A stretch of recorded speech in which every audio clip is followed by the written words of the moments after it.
Madaraja haya ni mazuri na yako imara, ambayo yanaweza kukaa zaidi ya miaka 100 na zaidi.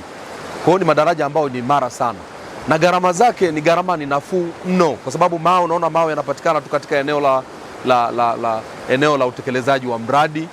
Unaweza kukuta daraja kama hili ukitumia zege na vyuma linaweza likaenda zaidi ya bilioni labda 2 au 3, lakini hili unaweza kukuta milioni 300, milioni mpaka milioni 500.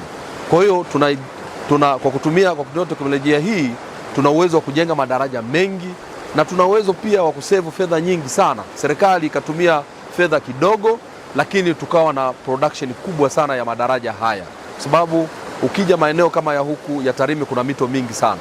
Kwa hiyo ujenzi wa madaraja haya kwa kweli ni mazuri na yanadumu. Kidaraja hicho tunalipia shilingi 1000. Lakini hata kabla ya daraja hicho hakijajengwa, tulikuwa tunapitia kwenye kivuko hiki ambacho kuna daraja hapa. Sasa huku watu walikuwa wanapita na mzigo, unakuta hata na mahindi yake yanasombwa na maji. Mnaona maji yalivyo mengi hapa. Saa nyingine hata kama anapunda anachukuliwa na maji anaenda. Tulikuwa na changamoto sana kipindi cha nyuma kabla ya hii daraja na barabara. Upitaji wa hapo ilikuwa ni shida sana. Watu kuna mazao yao wanalimia huku, sasa pindi wanavukisha inaleta shida sana, na pia italeta uhusiano kati ya kata ya Kibasuka na kata ya Matongo huku. Walikuwa wanapita hili daraja ambalo unaliona hapa hivi. Kwa saizi ujenzi wa hili daraja umefikia 75%.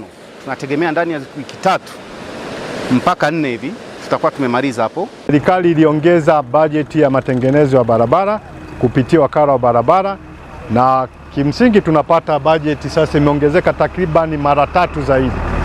Mathalani kwa halmashauri ya mji wa Tarime ambayo tulikuwa tunapata milioni 729, sasa tunapata bilioni 2 na milioni 200 na kitu.